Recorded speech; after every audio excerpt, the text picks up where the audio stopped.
The S&P 500 is down double digits this year, which is pretty interesting considering that the names that we've kind of been talking about and investing on this channel have held up pretty well thus far this year. And what I want to talk about in this video are 3 of my top opportunities going into 2023. So that's what I'm going to cover on this channel. So as you guys smash that like button, let me run that intro.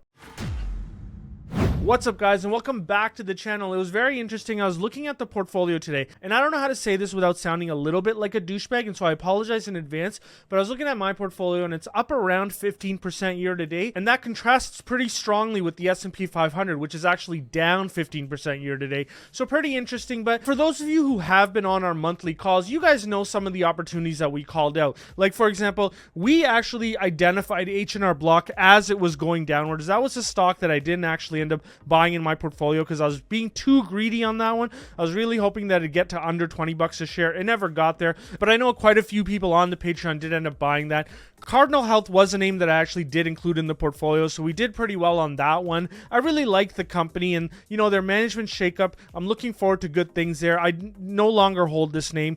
Sprouts Farmers Market is another one. We talked about this for a while with the Patreons, especially mid-year, and I know a couple of you guys did include it in your portfolios, and you guys were sending me emails, which is pretty cool. Now, of course, I never take any credit for any of this as well, because I don't recommend any stocks for you to buy. I just love doing the research. And then, of course, you guys remember the Alibaba double down, which is the only Alibaba position that I took this year. It actually is still profitable. So long as the stock is above $70 per share, it's in a profitable position. But you guys know that this is a $100 cash secured put. So if by January 19, 2024, it's trading under $100 per share, I get assigned on the stock. However, as it stands right now, if I get assigned at $86 per share, then of course what that means is I'd have to buy it at $100 per share. But you take that $100 per share, net out my premium, which was $30 per share, which of course would be higher than $30 per share because I would have earned a return on it subsequent to, and you would have at least a profit of $16 per share because of where the shares are trading. So that it remains in a profitable position, and we'll see how sort of like the Activision position holds out. Now, if that acquisition gets completed, on the initial investment, I would have made around 58% or so. And of course, there's a whole slew of other stocks in the portfolio. I never really talk about or list the stocks in my portfolio, largely because I just don't want you guys to copy me. I don't want to foster a following on this channel of followers. Instead, what I love and what I appreciate that I have right now is a lot of people who question everything. And that's really good because sometimes I need a kick in the butt, especially on our calls where I'll talk about a stock and then you guys will butt back and say, hey, wait a minute, what about this? Or what about that? And I really love that. One of the names that somebody who's very smart and knowledgeable about the company questioned on our monthly Patreon calls was Crocs. And the main contention there was, 1, are they going to continue to grow in China? And 2, their debt situation looks a little bit suspect. And, you know, we dove into that and I took the position that I was comfortable with it. Some other people did and some other people didn't. And it's totally cool however you decide to do it. And that stock did essentially run up 70% subsequent to. It was a name that I did buy mid-year, and ultimately it did help out the portfolio. And I was very grateful to be checked in that situation because it caused me to look even further into the name, and I further became more of a bull on the opportunity, and I ended up buying and putting it in the portfolio. But now, guys, as we go into 2023, what sort of opportunities am I seeing in the market? Now, you guys already know I largely stay away from sort of like the hype names. Now, you guys know that, you know, we stayed away from the Wall Street Bets names. We stayed away from the high-priced tech names in 2021 and in 2022, where they saw a huge decline. We stayed away from the crypto space as well. We largely went into like the boring stocks, you know, like a Build-A-Bear stock, a Crocs, you know, a double down on Alibaba. Cardinal Health was another name. Foot Locker, of course. Thor, the maker of RVs. I'm a huge RV crazy person, and so of course if I have an opportunity to make money off of an RV manufacturer, I'm gonna do it. So on and so forth. There were so many names that we made money on this year, but they were all sort of like names that if I made a video on them, it would get 4 views. Like, nobody cared about these stocks, but those are the stocks that generally do well. And so the 3 stocks that I want to cover in this video are stocks that would not get any views, but I do think that they're all going to potentially have a good 2023. Now, before I go into talking about these stocks, I do have to mention once again, none of this is an endorsement to buy the stocks. I can absolutely make mistakes, and I do make mistakes. And so what I want you to agree to if you're going to watch this video is that make sure that you do your own investment research. Talk to your advisor if you're new. Just don't look at anything on any video of this channel as an endorsement to buy stocks. So let's dive right into it. So guys, this is my tracker that the Patreons get access to, and you can get access to this tracker at the lower tier. I make it super cheap, only $5 a month. And the reason why I do it that way is because there's quite a few of you who are in university and college that follow this channel, and you guys just don't have a lot of money. And I'm not looking to like raid your bank accounts with like $30 a month subscriptions or anything. $5 is more than enough. It effectively just means that you're buying me a couple of coffees for the month. And on this tracker, you can see that all the names are ranked from the share price as a percentage of their intrinsic value. And so the 3 names that I wanted to talk about, these aren't my top 3 names. These are just 3 top names. So make that delineation. And so you can see that the first name is a home builder. I know as soon as you guys see home builders, you guys get turned off. I totally get it. It's not for everyone. So the first name is Dreamfinders Homes. The second name is a weight loss company by the name of Medifast. And, you know, based on my waist growth this year, I probably should use their products. And then the third name is Canada Goose. Now, we're going into the winter season, of course. It's getting really cold. So I could appreciate a Canada Goose jacket, which is a well-known name in Canada. But I just feel like outside of Canada, other than like some New York-type celebrities, nobody really knows Canada Goose. And so it's another opportunity that's largely overlooked. And before we move on, I just want to point out, notice the ticker column in this tracker.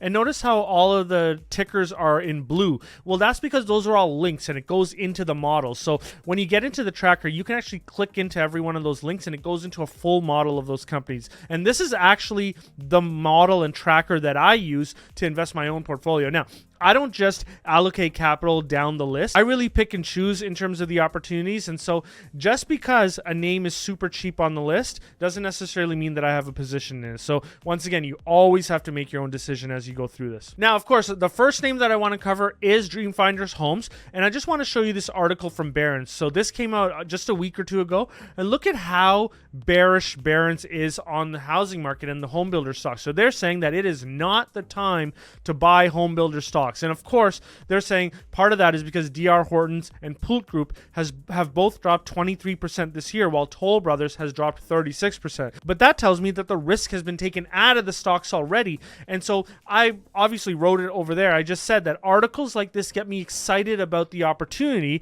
because it tells me that even value type investors are getting upset with these types of names, and that's what I'm looking for. And notice that here's the Spider Home Builder ETF. Notice that over the last year, it's down 24%. So home builder stocks are actually down more than the S&P 500, which is only down 15% year to date. So of course, any fund manager that bet on home builder stocks would be crying right now. And of course, I'm a holder of home builder stocks as well. And, you know, some are up and some are not. Now, the article goes on to say that such declines, you know, of what I just showed you with the home builders ETF, typically trigger our contrarian impulses, but home builder stocks might not be the bargains they appear to be. So they're kind of in my mind right now. They're saying, okay, this guy's going to be a contrarian. Here's why he shouldn't be.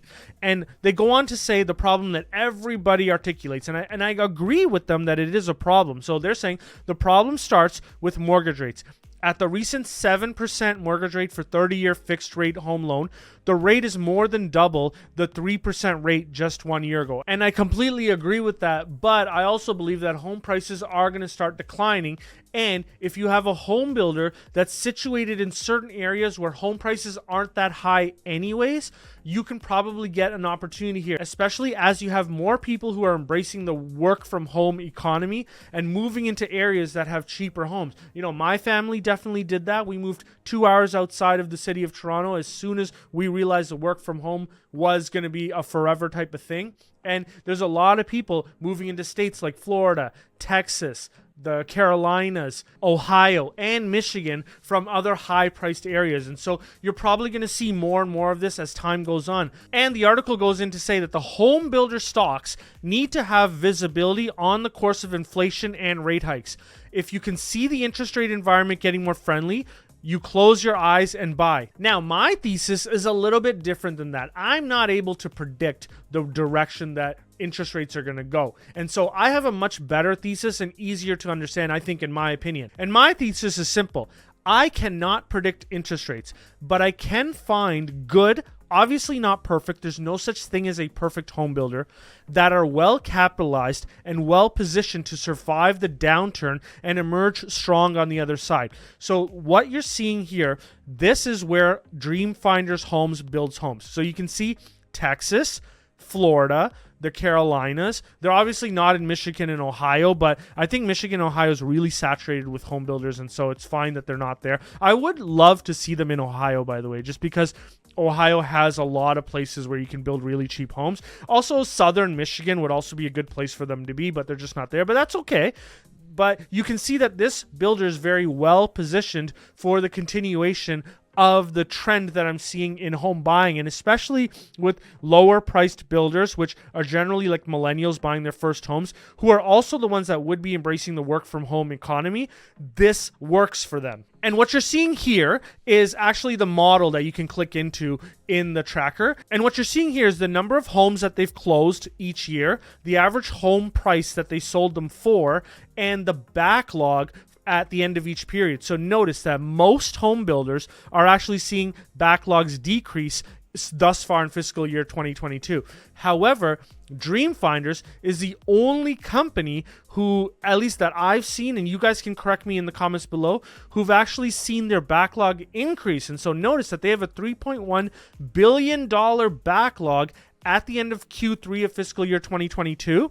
And so that's a 7.7% increase. Now, if they're only expected to close 7,250 homes in fiscal year 2022, well, that 6,800 home backlog is really going to help them in fiscal year 2023, which I think is going to be a very shakeout year for home builders. And here's how you can see me predicting it. So notice that the number of homes that I expect them to close in fiscal year 2023 is very close to the backlog that they already have. So 6,900, and they're saying that their backlog is 6,800. So it's very easy to see that happen. And so I'm not giving them any more upside from there. In fact, I see some of that backlog actually coming off from canceled orders. And I know a lot of you guys will mention that in the comments. So I'm already taking that into account. But I also see some additional homes coming on. And so overall, I see a 5% decline in the number of homes that are closing.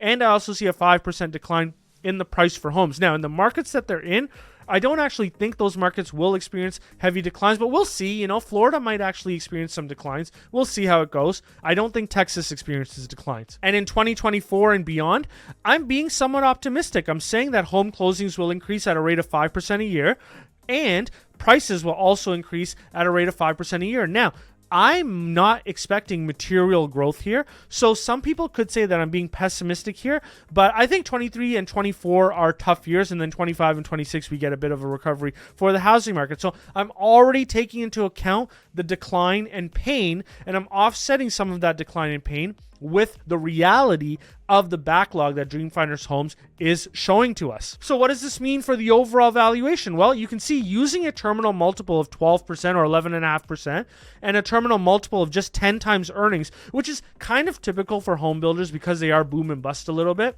Notice that this company is trading at 40% of their intrinsic value, and that's absolutely nuts. And so you can see, and I just wrote it here, check out the equity yield. The equity yield is 21%, and the reason why you're getting an equity yield of 21% is because they're trading at less than 5 times next year's earnings. So it's a very inexpensive opportunity. This is a share that I do hold, but once again, this is not a recommendation to buy the stock. Because I own the stock, I am biased as hell, so ignore everything that I say and do your own work. Now, just got to remind you guys that 80% of the people that watch this channel are not subscribed, so if you have the opportunity, hit that subscribe button. Okay, let's move on to Medifast. Now, Medifast is a company that uses sort of like a coach-led model to help people lose weight, and the way that it works is you'll sign up with a coach, and the way that the coach is paid is as you buy products from the Optavia service, the coach gets a take on it. So it's very similar to like the YouTuber type creator economy, where like I might have like a sponsorship from a particular company, and if you sign up with that company, I get a bit of a take on it. So it's very similar to that type of strategy. Some people call it like an MLM model. I don't necessarily think it's an MLM model. I just think that they've embraced the creator economy, and this is a way to sell a lot of products without having a lot of overhead in terms of salespeople. And you can see that this has really worked for them. Notice in green, that was their traditional sales model, and you know, the revenue on the top line wasn't really growing that much. And then they experienced a massive top line growth when they switched business models to become more of a coach driven model, which is perfect for the creator economy. And so you can see that, they grew 66% in 2018, 42% in 2019, 31% in 2020, even during the recession or the lockdowns. And then in 2021, they grew 63%. Now, if you think that I'm going to grow them at those rates in 2022, you're absolutely nuts. They actually don't even think that they're going to grow that much, but we have the hindsight of 3 quarters. And so where do I see this company going in 2022 and beyond? Well, you can see that I don't expect revenue growth to be anywhere near the levels where it has been in the past couple of years, especially in the near term. I actually expect a pullback. So in 2022, they expect revenue to grow by 1.6%. And I think they navigated 2022 very well. But I'm being very pessimistic on this name because I do believe that the consumer is going to be very pinched in 2023. And so I expect their revenues to decline 10% in 2023.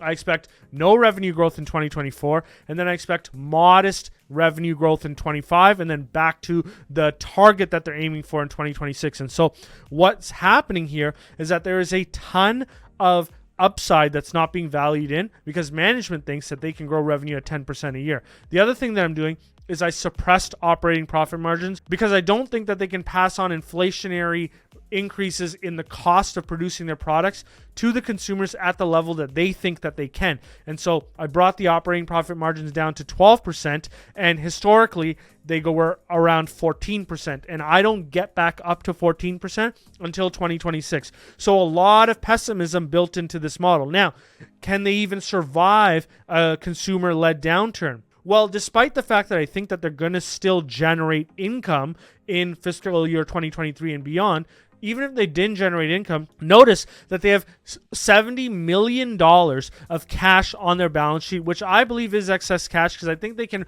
run the business just from operating cash flow and using their revolver. And so I think that they're well capitalized with excess capital to weather any sort of potential 2023 recession.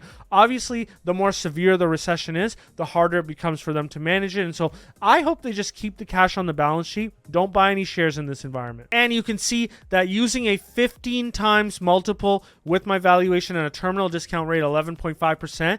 And notice that 15 times multiple is much lower than their average multiple of 23 times earnings. So I'm being a little bit pessimistic on their terminal multiple as well, but I think it's reasonable. I'm valuing the company at approximately $250 per share. That includes $6 per share of excess capital, which actually I hope they don't pay out because I want them to keep it on the balance sheet just in case they have any trouble in 2023. And so the current share price is $120 per share, which reflects the fact that they're trading at 10 times next year's earnings. So very, very low multiple.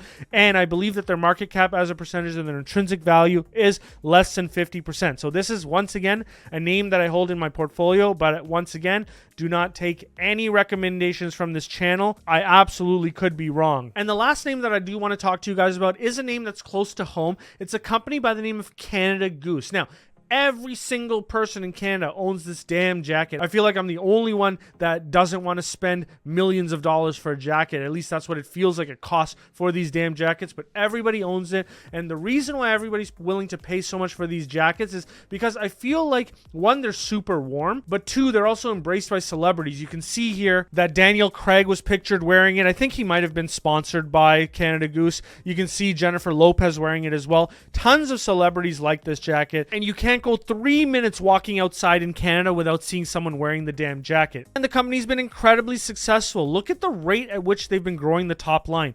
27% in 2016, 37% in 2017, 50% in 2018, 36% in 2019.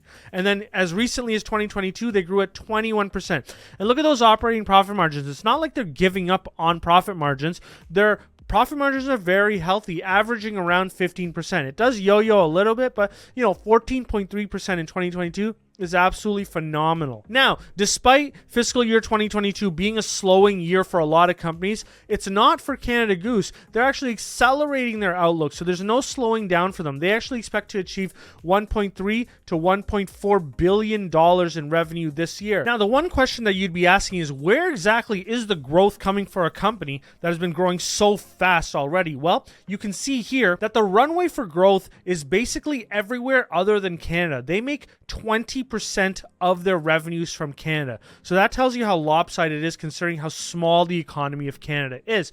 They make 30% of their revenues from the US, and where they can really grow is the EMEA and the Asian Pacific market. I really think there's a ton of room for growth in the greater China market, in Japan, and in South Korea. And so there's a lot of runway for growth here. They really shouldn't be getting 20% of their revenues from Canada. In fact, considering the size of these other economies, I would expect that they should be getting around 5% of their revenue from Canada. And then the US and the Asia Pacific markets are significantly higher. And so they're telling you that they're developing the US market, they're developing the EMEA market, and once again, they're developing the Asia Pacific market using distributors, joint ventures, and direct to consumer in China. And so there's a lot of runway for growth here. And how exactly am I forecasting that growth? Well, for their fiscal year 2023, which is actually the year that they've provided guidance for, they're expected to increase their revenues by 20% or 19.7%. And I've kept their operating margins at 15%. Thereafter, in fiscal year 2024, I'm actually going to slow it down because I do expect a bit of a consumer slowdown, plus some challenges in China as well. And you guys know that I follow China very closely on this channel. And so I do expect some slowdown there. And then I'm just taking it out at 12.5% thereafter. And then I slow it down a little bit thereafter. And so you guys can look at how I slow it down if you have access to the model. And if you don't, once again, it's only $5 a month to get access to everything. And so what does my valuation look like in this environment? Well, you can see that a 15 times terminal multiple might be a little bit low for a company like this, but just to be a little bit pessimistic, I'm using 15 times earnings. And so the current share price is $18.71. The EPS valuation is almost $27, $26.70. So the company is trading at approximately 70% of what I perceive to be their intrinsic value. So this is a great brand, I believe, that has a great moat that's selling for a very fair price. And so as Buffett would say, it's always a good idea to pay a fair price for an exceptional company. I think they're somewhat exceptional. And so I really hope to find an opportunity to add this name into my portfolio in fiscal year 2023. Of the names that I've discussed, this is the only one not in my portfolio yet, but I'm looking to add it as soon as I can. But, you know, as you guys know, I tend to be very pessimistic and very greedy. I like really good entry points for names, and I tend to be very patient at which I get into them. And so, of course, you know, sometimes I miss opportunities. H&R Block was a really good one that I missed out on, but sometimes I catch them, like Cardinal Health, like Crocs, etc. And so we'll see how this plays out. But those are 3 top stocks for fiscal year 2023. I want to know what you guys have as your 3 top stocks in the comments below. And I'm going to feature some of you guys in the next video. So let me know what your 3 top stocks are, and you might get featured on the channel. Now, the other thing is, I know a lot of people are sort of pessimistic on Meta. I actually think that Meta might actually be turning around. And so I want to know what you guys think. And I discussed that whole opportunity in this video right here.